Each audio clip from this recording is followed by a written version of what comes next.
Ele é jornalista, fotógrafo, escritor e está em busca da sua ajuda para publicar o segundo livro dele. O Conexão Regional de hoje recebe Roniel Felipe. Roniel, começar do começo. Quando que você entrou nessa roubada de querer ser jornalista? Quando você se descobriu jornalista?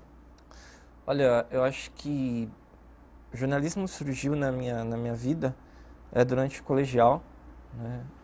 Eu era muito bom, um cara que fazia boas redações e fui muito bem nos vestibulares que eu fiz em redação.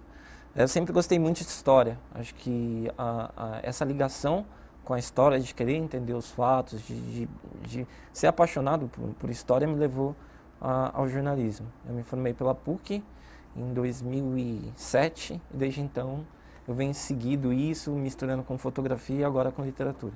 Tá, o seu primeiro livro é o Negros Heróis, Histórias que não estão no gibi. O que tem nesse livro aqui? Esse livro ele nasceu do meu trabalho de conclusão de curso. É um livro de jornalismo literário que basicamente conta a história de dois personagens negros aqui de Campinas. A Dona Laudelina, de Campos Melo, que foi uma mulher fantástica, que ela lutou a vida toda pela sindicalização da classe das domésticas. E o outro personagem é o Antônio Carlos Santos Silva, o TC, que tá aí, que é um ativista cultural muito querido e muito conhecido. O livro basicamente fala da luta dessas duas figuras, dessas personagens, contra o racismo, né? Então, começa lá em 1904, com o nascimento da Dona Laudelina, e acaba em meados de 2010, 2012, com o TC. Então, acabam praticamente 100 anos da história do negro e 100 anos da história do mundo e do Brasil. Então, o livro tem muito disso. Ele é mais contextualizado aqui em Campinas, especificamente, ou você É, parte de um contexto ele, local para uma coisa ele tem um universal? contexto universal, mas muito, principalmente da parte do TC, que é nascido e criado aqui, fala da história de Campinas. A questão da Dona Laudelina é mais voltada à década de 50, quando existia um verdadeiro apartheid aqui, onde negros e brancos não se misturavam, era muito claro isso. E até a própria mídia reproduzia anúncios racistas, e ela chegou aqui batendo de frente com tudo e com todos. E uma das partes que são mais tocantes assim do livro são as partes que tocam, que falam dessa questão desse enfrentamento dela. Então, havia, né, bailes onde negros não poderiam frequentar, onde negros não entravam. E foi daí que nasceu a ideia dos bailes negros voltados para a comunidade negra de Campinas. Legal. E agora você está buscando financiamento do Contos Primários de um Mundo Ordinário. Quais são esses contos e que mundo ordinário é esse? A ideia de Contos Primários de Mundo Ordinário surgiu da minha mania de captar histórias, né? Acho que a gente sabe que o jornalismo ele acontece na rua, acontece fora da redação, acontece em qualquer lugar. A ideia de Contos Primários é basicamente essa: trazer histórias de um mundo originário, né, de um mundo mundano, comum, mas de uma maneira muito bem humorada. Então tem um pouquinho de coisa biográfica, da infância, mas tem muito de situações que eu vivi, de amigos, de histórias, de amigos, de pessoas, e tem contos completamente fantasiosos, que não tem nada a ver com a realidade. E você cresceu em que bairro aqui? Você é daqui de Campinas? Eu sou de Campinas, eu sou da Vila Castelo Branco, uma vila bela, né, a famosa, e praticamente vivi minha vida toda aqui, entre aqui e São Paulo, mas aqui é o meu lugar, assim. Ainda moro na vila, embora esteja sempre viajando pelo trabalho, mas ali é o meu QG.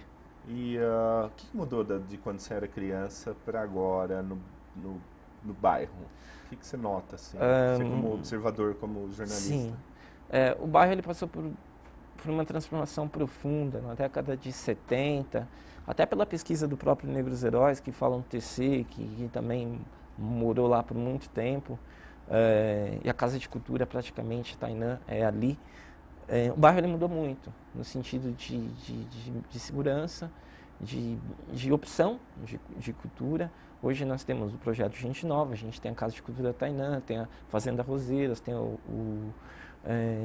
outros pontos culturais, né, que acabam dando uma opção para essa população que é carente, né, periférica.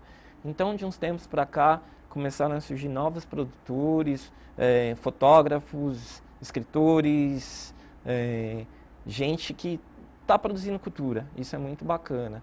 Né?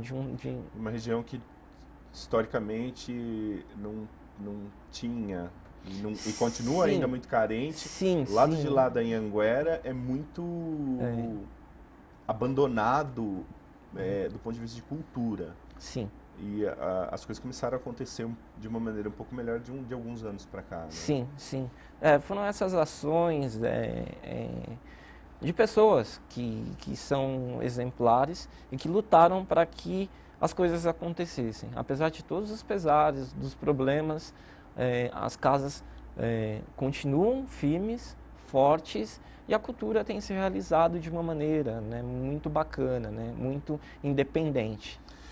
Explica pra gente aqui do Contos Primários, você está fazendo um financiamento coletivo. Uhum. E muitas vezes as pessoas não entendem como que funciona o financiamento coletivo. Explica para quem quer buscar a oportunidade de publicar um livro, ou de fazer um trabalho, um ensaio fotográfico, alguma coisa assim, e para as pessoas que querem colaborar com isso, como que funciona esse financiamento coletivo? O financiamento coletivo, também conhecido como crowdfunding, é relativamente novo no Brasil. De uma forma chula, eu poderia falar que é a vaquinha. Né? As pessoas ajudam para que um objetivo seja realizado. No entanto, diferentemente de uma vaquinha, o colaborador, o apoiante, o investidor, tem direito a receber recompensas. No caso do livro, além do próprio livro, a pessoa pode ter acesso a Negros Heróis, pôsteres, ilustrações especiais, eventos, jantares, café da manhã com o autor, que o autor paga. Então, o financiamento coletivo, acho que ele veio para ficar. Tem muita gente boa no Brasil procurando esse tipo de alternativa cultural, né, que passa por produtores de cinema até arquitetos, engenheiros, ideias que acabam ajudando, né, porque são muitas pessoas que se unem em prol de um objetivo e no final todo mundo ganha. Em relação à dificuldade das pessoas é explicar, né, o que é isso, explicar como funciona e qual vai ser o retorno que essas pessoas têm por direito de receber. Né? Tá. Fala pra gente quem quer ajudar aí o Contos Primários de um Mundo Ordinário, aonde que ela tem que entrar para entender melhor como que é. Você pode falar pra gente, por favor? Sim, claro. Existem várias plataformas de financiamento coletivo. Eu optei pela Catarse, que é a mais famosa. O endereço é www.catarse.pt/contos primários. Lá, o internauta tem acesso à campanha, de toda a explicação de como vai ser utilizado o dinheiro, tem um vídeo de apresentação da campanha e do lado direito tem todas as recompensas, que vão entre R$20 até R$650. Mas as pessoas podem contribuir com quanto quiserem ou puderem, e também podem contribuir fazendo divulgação nas redes sociais. Legal. E além desses trabalhos, como que está a carreira de jornalista? O que você tem feito? Hoje eu sou responsável por parte da comunicação de uma ONG, né? A gente tem 3 jornais que são editados em um projeto de extensão da Unicamp, do Amarildo Carnicel. Esses jornais já estão completando, o primeiro deles, que é o Conexão Jovem, completou recentemente 10 anos de existência, e na ONG a gente trabalha com jornalismo comunitário. Então as crianças, os adolescentes e até mesmo os idosos têm acesso a ferramentas para a produção de notícias. Notícias do bairro, que vão desde um buraco que não é asfaltado até uma festa do pessoal da terceira idade. Legal. E além desses trabalhos, desse trabalho nesse jornal e do livro, você estava falando que você está com outro livro meio que na manga. Sim, é um livro chamado Mudando a Rotina para Exercer Cidadania, que é em parceria com com a Petrobras, a FEAC, a Prefeitura Municipal de Campinas. Sim, são esses nossos parceiros que acabam financiando. É um livro que trata de perfis de pessoas que fazem parte da ONG, né? De perfis de crianças, de adolescentes e de como a ONG tem ajudado a mudar a rotina dessas pessoas. ONG? Projeto Gente Nova, Progem. Progem. Isso. E ela está em quais bairros da cidade? O Progem recentemente completou 30 anos de existência. A sede principal é na Vila Castelo Branco. Tem também uma sede no Jardim Satélite Íris, que agora está passando por uma reestruturação. É um prédio que atende um bom número de crianças, mas provavelmente até 2015, até o mês de 2015, vai dobrar, né, o número de crianças, de educandos, né, e também tem um trabalho com o pessoal de terceira idade, um centro de convivência. E agora a última unidade é no Jardim Bassoli, que é um bairro novo de Campinas. Ali da região do Santos Dumont, né? No eixo da... Não, Jardim Bassoli é logo depois de Itajaí, é um dos últimos bairros de Campinas. São bairros do projeto Minha Casa Minha Vida, na verdade as casas. É uma região bastante carente, bastante frágil. Então o Progem chegou para dar um pouco de cultura e de opção para essas famílias. E teu trabalho como fotógrafo, cara? Como que começou essa história aí? Fotografia? Foi depois da faculdade de jornalismo? Foi durante. Eu fui aluno Nelson Quinalha, que foi muito tempo editor de fotografia do Correio Popular. Eu já tinha um bom interesse por fotografia. E quando eu me formei, eu já estava em 2006, eu já estava escrevendo para algumas revistas da editora Abril, mas com o pé na fotografia. Em 2007, 2008, eu já estava fotografando para algumas revistas, Exame, Você S.A. Comecei e não parei mais. Aí fui expandindo, escolhendo outros caminhos e continuo fotografando até hoje. Legal. A gente vai para um rápido intervalo e a gente volta no próximo bloco falando mais com o escritor, jornalista, fotógrafo, Roniel Felipe, e sobre o livro que ele está buscando financiamento coletivo, Contos Primários de um Mundo Ordinário. A gente já volta já. Você fica constrangido quando encontra uma pessoa com deficiência? Então, está na hora de mudar. Deficiência não é doença e essas dicas são para você. Ao encontrar uma pessoa cega, toque em seu braço e se apresente antes de começar a conversa. Para caminhar, coloque a mão da pessoa cega no seu ombro ou no cotovelo dobrado. Deixe que ela acompanhe o seu corpo e avise com antecedência sobre a existência de barreiras. Nunca faça carinho ou dê alimentos ao cão-guia. Ele está trabalhando para o cego e não pode ser distraído. O cão-guia também pode entrar em qualquer ambiente público. É um direito garantido por lei. Cidadania é saber conviver com as diferenças.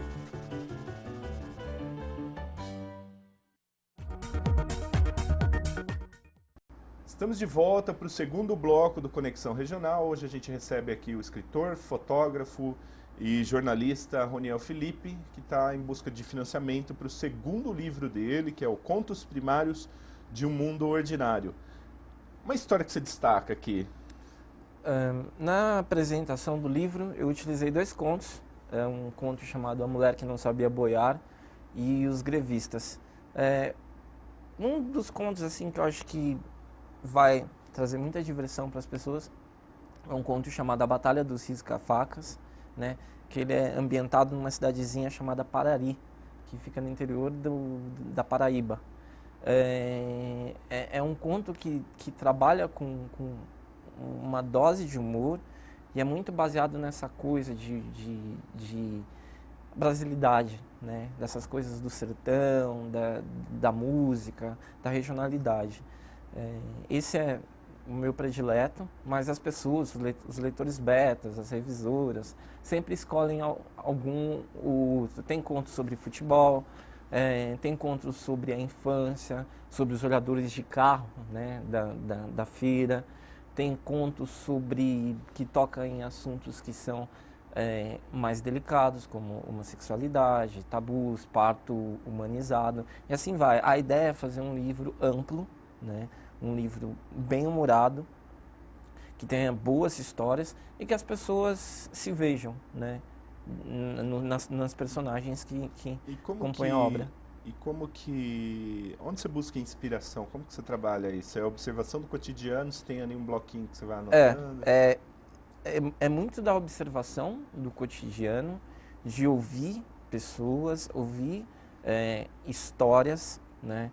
E é muito de insight. Às vezes você sai para ir até o supermercado e você volta com um conto de um cara que se apaixonava por mulheres que trabalham em promoção de supermercado, né? Aquelas promotoras geralmente bonitas, e o cara ficava perseguindo as promotoras, e assim vai. É muito do dia a dia, de histórias. Trago muita coisa do passado, né? Da infância. Acho que é muito importante, assim, para quem cresceu nos anos 80, o livro é uma delícia.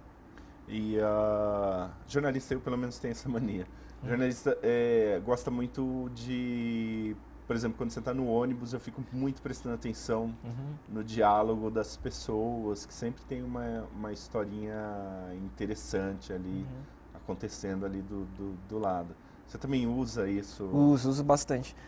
Muitas das histórias... Meio orelhudo, né? Orelhudo, prestando sim. atenção, ouvindo.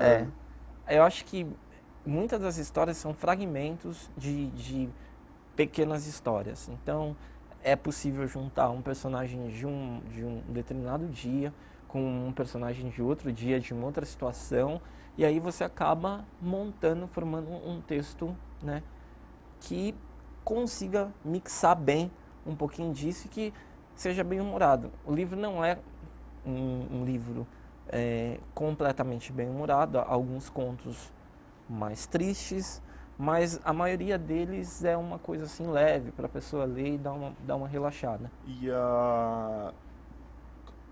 quanto tempo você demorou para conceber?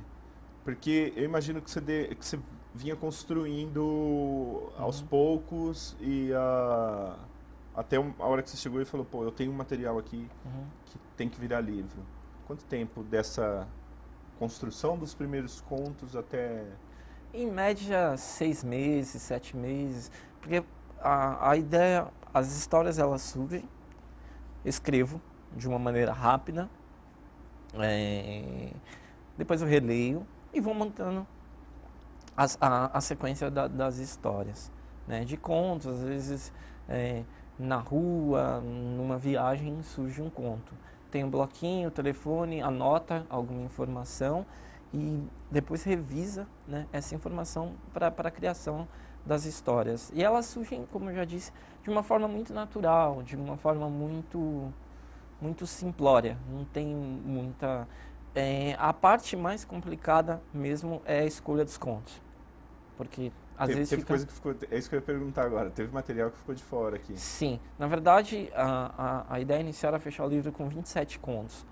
Mas como existem contos que são maiores, mais profundos, então alguns contos menores acabam ficando de fora. A ideia é entregar para o investidor, para o leitor, um livro muito bem equilibrado, né? Que tenha muita variedade, né? Que não seja uma coisa maçante e que seja um produto final de qualidade. E para isso eu conto com o ilustrador Junião, que é um cara fantástico, responsável pela capa e pelas ilustrações que dão vida aos personagens.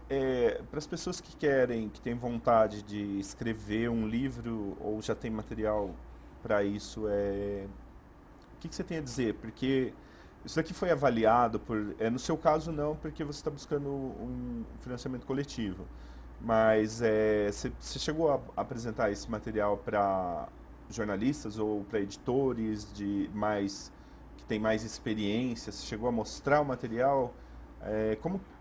Para as pessoas entenderem, tem uma coisa rabiscada lá no fundo da gaveta tal, e gostaria de publicar, mas eu não sei qual que é o caminho. Hoje em dia existe muita gente escrevendo no Brasil. Isso é bom. Precisa de mais gente lendo também. Também, existe muitas editoras, né, no mercado, sempre à procura de novos talentos, mas eu que sou da chamada geração o Y, né, entre a X e a Y, eu, com outros jovens escritores, tive a oportunidade de trabalhar muito com a internet. A internet é a porta de acesso para o escritor.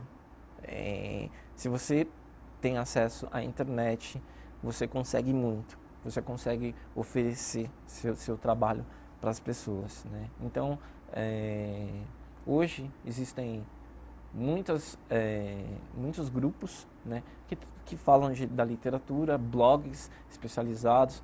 Existe até mesmo uma espécie de rede social formada só por leitores. E isso incentiva as pessoas a escreverem. Isso dentro de Facebook, de Twitter, essas coisas, ou existe uma rede social? Existe uma rede social apenas específica para leitores. Os leitores falam de suas experiências, postam sobre os livros que estão lendo, dão nota, né? Isso é muito bacana. Para quem está começando, eu sou completamente a favor da produção independente. Eu acho que ela é muito mais rentável para a pessoa que está escrevendo, mas por um outro lado é um trabalho de formiguinha, porque você cuida da divulgação, você cuida da produção, tem que negociar. As editoras, elas fazem todo esse trabalho de revisão, distribuição, da divulgação, só que por um outro lado elas ficam com uma boa parte da fatia que, para quem é pequeno e para quem trabalha muito com a internet, acaba sendo irrisória e injusta, né?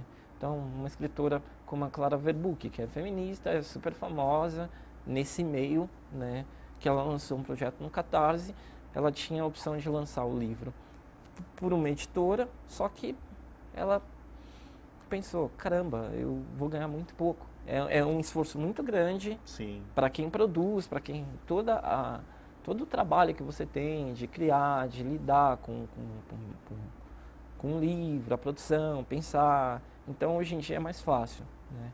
No meu caso, eu tenho uma equipe, além do Junão, eu tenho a Lígia Gelamo, que ela trabalha com a preparação, o Fábio Peixoto, que é um jornalista fantástico também, que trabalha com a preparação.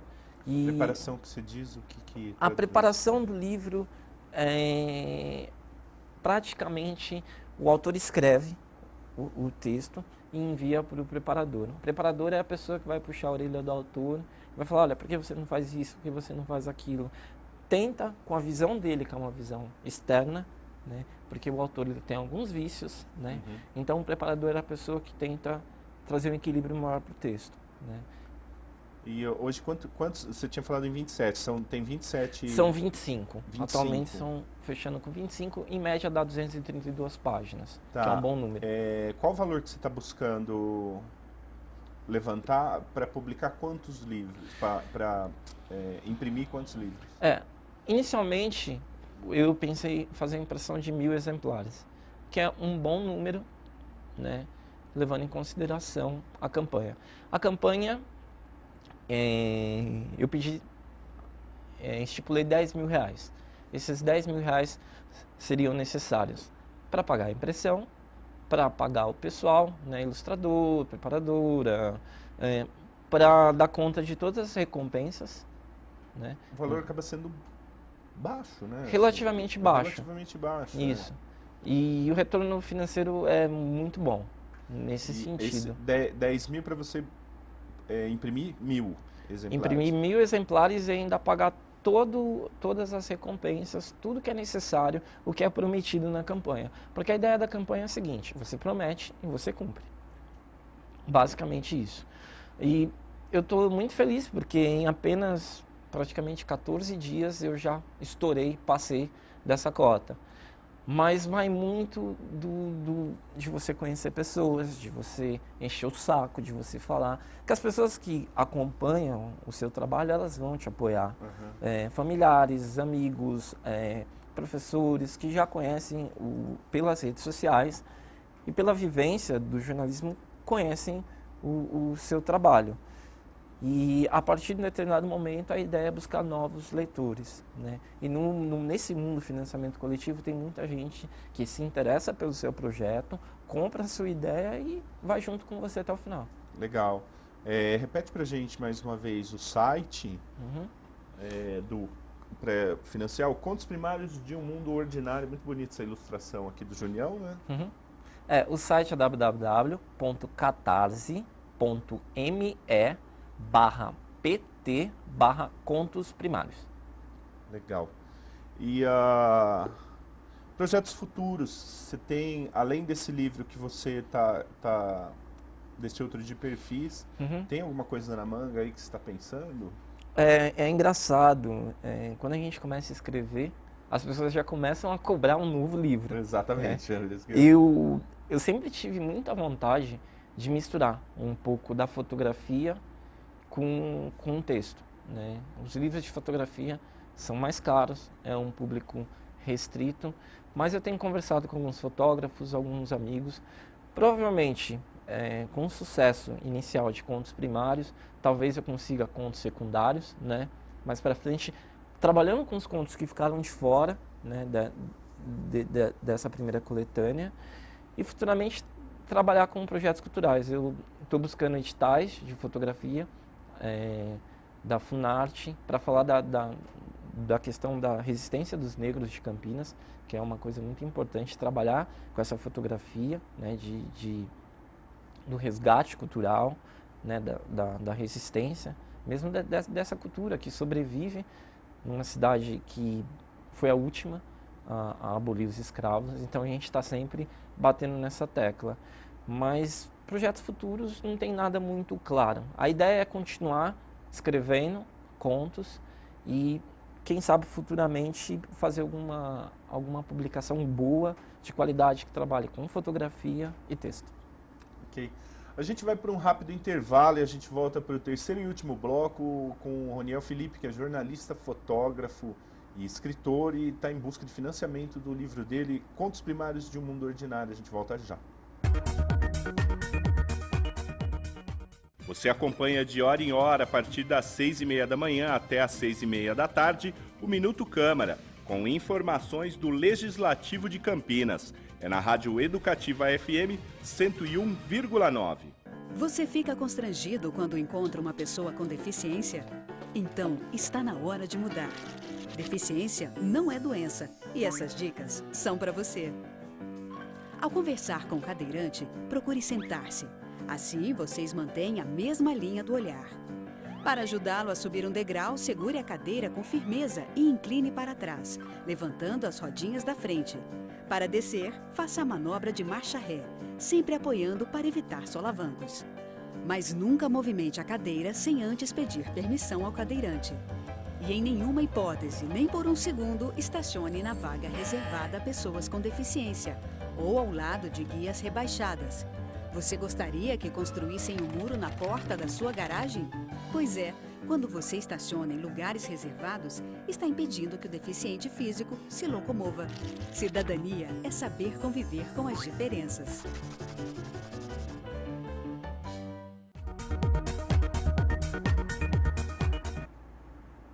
Estamos de volta para o terceiro e último bloco. Hoje o Conexão recebe o escritor, fotógrafo e jornalista Roniel Felipe. Está contando um pouco dos dois livros que ele tem publicado, Negros Heróis, Histórias que Não Estão no Gibi, e Contos Primários de um Mundo Ordinário, que ele busca financiamento coletivo para imprimir esse livro.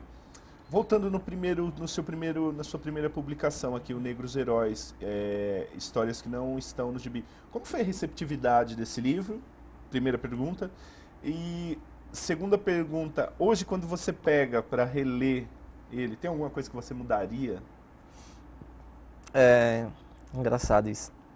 A receptividade foi muito boa. Por se tratar de um livro que toca em assuntos delicados, né, como a questão do racismo, né, em Campinas e na RMC toda, Capivari, que foi uma cidade que escravizou muito. O livro foi muito bem recebido, principalmente pela história da Dona Aldelina, que tem uma trajetória digna de filme, fantástica. Todo mundo fala de Rosa Parks, todo mundo fala de Luther King, de Malcolm X, mas muitas vezes a gente esquece de pessoas... De olhar pra gente mesmo. Pra gente mesmo. Pessoas próximas que fizeram muito pela cidade, pelo negro campineiro e pelo Brasil como um todo. E a receptividade foi muito boa. O livro vendeu muito bem, vendeu relativamente rápido por ser uma produção independente, né? Não tive distribuição. Mas Esse foi financiado também? Financiamento coletivo? Não, esse saiu tudo no meu bolso. Foi, né? guerrilha Foi mesmo. Guerrilha de pegar caixa de livro, ir para São Paulo, fazer eventos. Uma das atividades que me ajudou muito a vender o livro é o que eu chamava o Café Preto com Literatura Preta, que eu reunia pessoas, amigos, ia tomar um café e levava o livro. Então as pessoas adquiriam o livro durante esses mini eventos e eu utilizava fotos do evento para atrair mais pessoas, né? O Facebook também foi fantástico. Hoje a fanpage tem mais de 2.000 seguidores, né? Seguidores ávidos, sedentos por mais informações e tá sempre em movimento, né? Não parou. O livro está praticamente esgotado, mas ainda as pessoas continuam. Quando que você lançou ele? Eu lancei esse livro em janeiro de 2013, né? Praticamente há um ano atrás, isso, um ano e pouco. Isso. E quanto à releitura do livro, quando eu releio, eu gostaria de ter mais informações sobre alguns casos. Houve um assassinato no final da década de 70 de um homem negro, um rapaz negro em Capivari, porque ele começou a incomodar, né, a elite da cidade e ele foi jogado, né, de um pontilhão e disseram que ele havia se suicidado. E eu queria buscar mais informações, arquivos, né, para saber quais os desdobramentos desse caso. Como também gostaria de ter mais fotos da dona Aldelina, né, porque são coisas antiguérrimas, difícil de você conseguir, de buscar com a família, não sabe onde é que está, para ter mais imagens. Mas tirando isso, acho que o livro ele é bem redondinho, ele é bem, tirando alguns errinhos, alguma coisinha boba aqui, né? O livro ele é muito da história do Brasil, né? Então, 1904 até 2012, então a gente consegue falar muito e nesse meio tempo muita coisa aconteceu, teve revolução, teve ditadura, teve toda a criação do movimento negro do MNU em 1978, né? E também casa com a questão da cultura de Campinas, com a criação das casas de cultura na década de 90, que todas praticamente, se forem, só ficou a Casa de Cultura Tainã, que é do TC, que é o personagem do livro.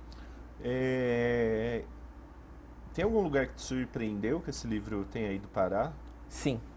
O livro foi para o Japão, o livro foi para a Alemanha, o livro foi para a Holanda, né? O livro viajou, né? Muitas pessoas de Portugal, Moçambique, Angola entraram em contato por causa da questão da língua, né? E como você ficou sabendo, por exemplo, que o livro foi parar no Japão? Uma amiga, ela falou, olha, eu tenho uma amiga que mora no Japão que está com o seu livro. Eu falei, caramba! E é muito legal, porque em São Paulo, as pessoas sempre estavam lendo no metrô, né? E a capa, é que tem o baobá, que representa a ancestralidade do TC, e tem o colar de pérolas, que representa a graça da dona Laudelina. Sempre foi muito atrativa para as pessoas. Bem, negros heróis, mas do que se trata isso, né? Então, acaba chamando a atenção e o livro, ele andou bastante, assim, fico bem contente. Na Bahia, no Sul, eu mandei livro. E uma das coisas, assim, que é muito gratificante para quem escreve é saber que professores usaram e usam esse livro na sala de aula, né? Isso é muito bacana. Falta leitor no Brasil? Falta hábito de leitura no Brasil? Eu sei que é uma pergunta Sim. extremamente óbvia, mas... Falta. As pessoas têm uma certa dificuldade com leitura. Quando eu iniciei essa carreira literária, que é nova, eu pensava que eu ia vender muito livro, e vender fácil, né? E eu conheci uma pessoa, uma produtora editorial, ela falou, não é assim. Um lançamento que vende 200 livros é um lançamento fantástico, muito bom. Isso é muito pouco, né? Se a gente olhar num contexto geral, né, de cultura no país. Buenos Aires, a cidade de Buenos Aires, capital argentina, ela tem mais livrarias que todo o país. Acho que isso diz muito a respeito da falta de hábito de leitura.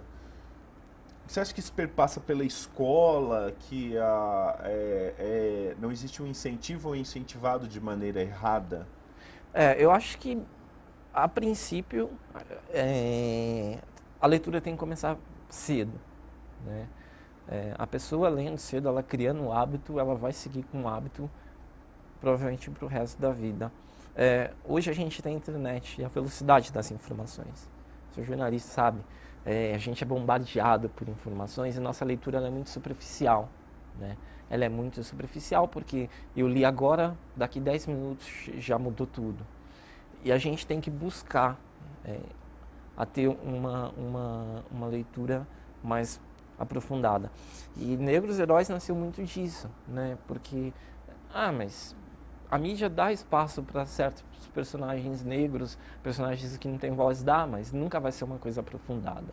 Se não fosse por um livro, a história da Ana Adelina, que é maravilhosa, estaria escondida em algum cantinho da Unicamp em forma de tese, né? A história do TC, que é fantástica, também, né? Legal, pode ter uma matéria no jornal, alguma coisa assim bacana, mas sem um aprofundamento, sem um registro histórico, né? E comprovado com imagens, documentos, ia inexistir. Continuando nesse assunto do hábito de leitura, você acha que a gente é incentivado de uma maneira errônea na escola? Porque eu me lembro, eu tiro como exemplo eu mesmo. Uhum. Eu tive que ler Dom Casmurro na 4ª série na época e eu achei péssimo aquele livro, que tinha que fazer, era obrigado, tinha que fazer um trabalho e tal. Aí depois